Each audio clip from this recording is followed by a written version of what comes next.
1,500 liters of stolen crude oil and another filled with unquantified automotive gas oil. 2 boats loaded with 10 sacks of condensate were also intercepted at the riverside. The General Officer commanding 6th Division, Major General Emmanuel Eric Emeka, commended the troops for their effort and urged them to sustain the momentum to prevent economic saboteurs from operating freely.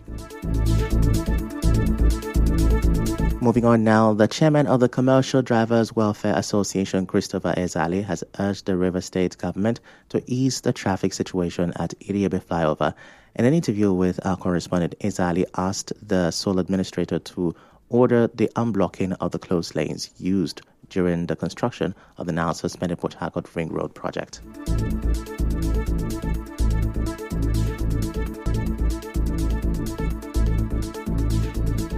We are calling on Rivers State government to order the Julius Berger contractors to immediately open the roads at Iriebe flyover and Tap Junction for easy access on motorists. How can a contractor wholeheartedly block a public road, denying citizens their right to freedom of movement because of unpaid money or whatever? And this is a major road that connects to Abia State and Oyibo. So many people on medical emergencies have lost their lives due to the hold-up. A house in Oyibo was burnt to ashes because of inability of firefighters to arrive on time. Away from that, an environmentalist, Nimo Bassi, has called on the Manufacturers Association of Nigeria MAN to come up with alternative, environmentally friendly bags instead of opposing the ban on single-use plastic bags. Bassi said this while speaking with correspondent Onyeka Chinwosu. The environmentalist insists that banning single-use plastic bags will help protect our biodiversity. I think manufacturers should understand that they can very easily migrate to other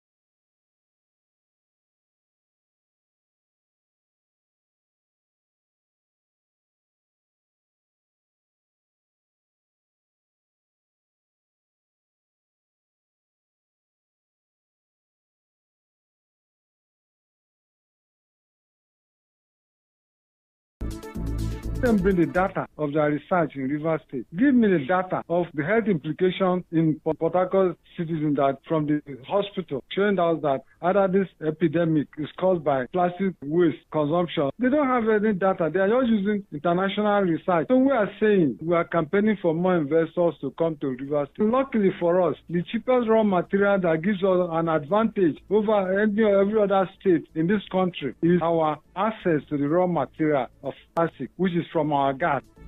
Still to come, Edo Governor defends security clearance statement on Peter Obi. Stay with us.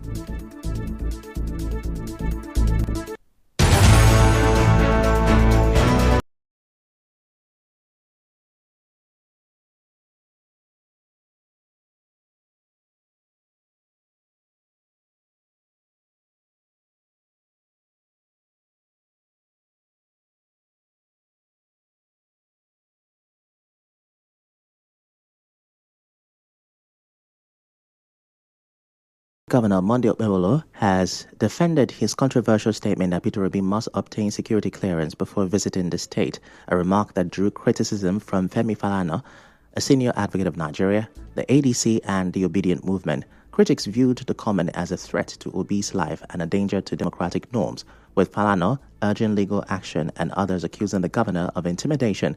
The Edo State government clarified in a statement that the statement was about standard security protocols for high-profile individuals, not hostility or threat. Governor Okpebholo insisted his remarks were misinterpreted and emphasized his constitutional duty to ensure public safety during such visits. Now, the Director of Strategic Communication and Media of the Obedient Movement, Mrs. Nana Kazaure, has described the recent comments of Edo State Governor Monday Okpebholo as an attempt to frustrate the Obedient Movement and a flagrant disrespect for the fundamental human right that guarantees freedom of movement. Now, her comment followed a warning by Governor Bebolo for Mr. Obi to seek security clearance before entering the state. Speaking on Nigerian FM's Morning Crossfire, Kazaure tasked the governor to focus on addressing the poor educational infrastructure and healthcare needs of Edo people rather than making shameful statements.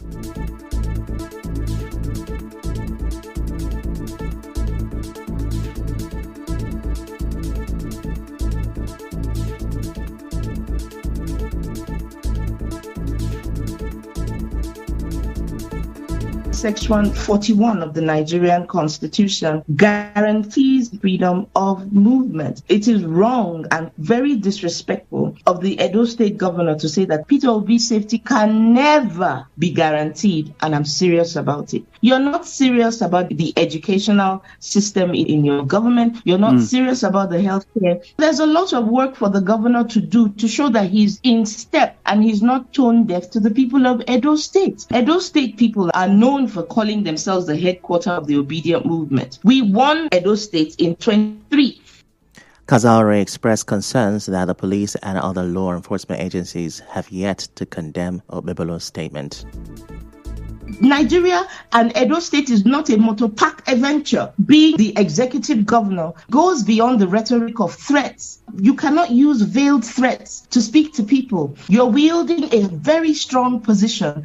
And the thing is, you know that things degenerate quickly. It's wrong. It's in very bad taste. It does not smell. IG of police should have put a very strong statement condemning what he has said, because these things are wrong and can be misconstrued.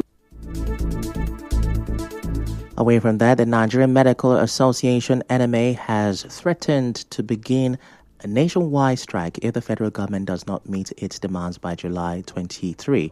Now, the ultimatum follows the government's issuance of a circular revising doctors' allowances without prior agreement, which the NMA says undermines healthcare workers' welfare.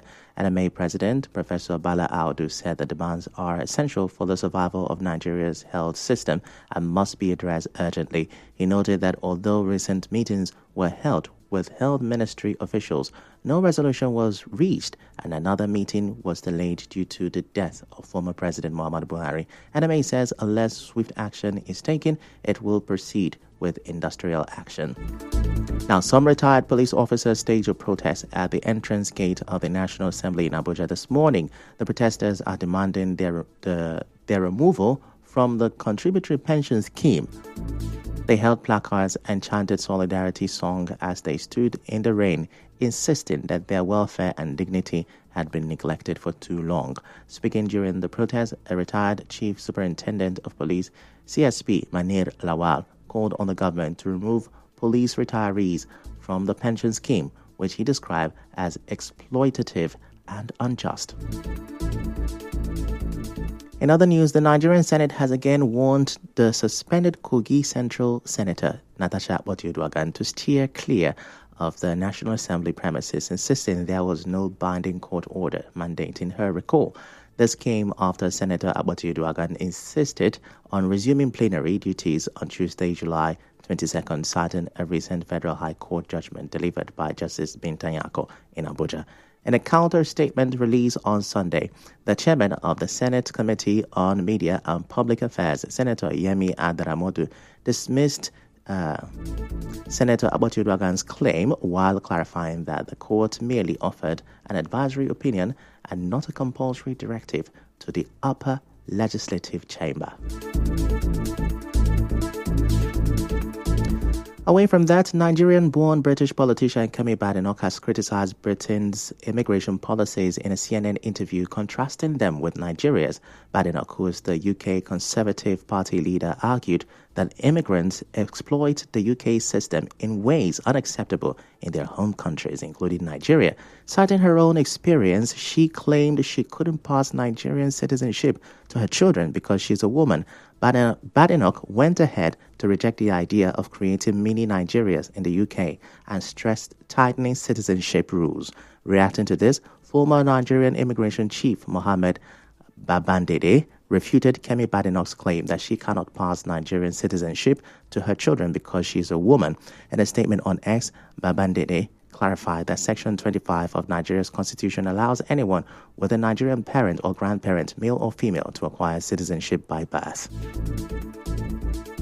And now the Federal Ministry of Education has dismissed claims that the 2025 WAEC exams were cancelled due to widespread malpractice. A statement by the Director of Press and Public Relations, Boriowo Folashade, said the exams were successfully concluded with only a few isolated cases of malpractice that were promptly handled. It also confirmed that the ongoing NECO exams are going smoothly with no reports of irregularities so far. The ministry said there's been no official report. The ministry said there's been no official communication from WAEC, NECO, or any other examination body suggesting widespread malpractice. It urged students, parents, and school administrations to ignore the fake press release making the rounds online, describing it as misleading and designed to stir panic. The public was encouraged to rely only on verified sources like the ministry's website, WAEC and NECO portals, and credible media platforms for accurate information. The ministry also warned that those spreading false information will be reported to security agencies for investigation and possible prosecution. And now to business. Air Peace has announced direct international flights from Abuja to both London Heathrow and London Gatwick Airport, effective October 26, 2025. The airline stated this in a press release by its spokesperson, Efe Osifo Whiskey. He said the airline has become the first Nigerian carrier to offer such services. The fare went live on Sunday, starting from 1 million naira per round trip. In entertainment, a throwback photo of singer Adekunle Gold has got Nigerians online in shock. The singer shared the photo on X, in which he appeared to be asleep while sitting beside a kiosk. As he leaned against the wooden frame of the kiosk, he explained that it was taken in 2005, 20 years ago.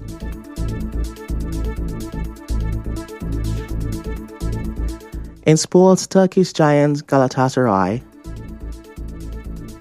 have reached a full agreement with Napoli for the permanent signing of Nigerian striker Victor Osimhen. Galatasaray will pay Osimhen €75 million release clause, with €40 million upfront and the remaining €35 million by the end of 2026. Napoli will also receive €5 million in bonuses and retain a 10% sale on clause. On the international scene, at least 67 people have been reportedly killed by Israeli forces while waiting for UN aid in northern Gaza. This was made known by the Hamas-run health ministry. The UN said its food convoy faced gunfire after crossing into Gaza and encountering large crowds. The Israeli military claimed it only fired warning shots to disperse a threat and disputed the death toll. Meanwhile, Gaza's health ministry warned of worsening hunger and rising number of severely exhausted people seeking help.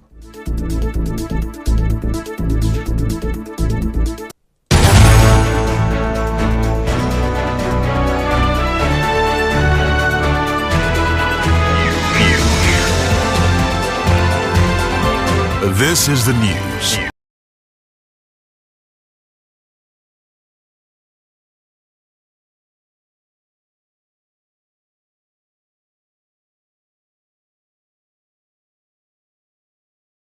The news this afternoon you heard. Police say they are investigating the killing of a student at the Ignatius Ajuri University. Nigerian Medical Association has threatened to go on strike if demands are not met.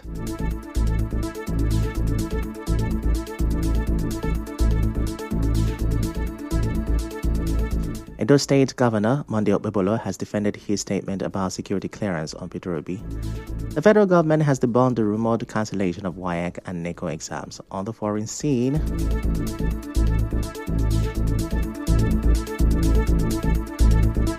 "67 people have been reportedly killed in Gaza while waiting for UN aid."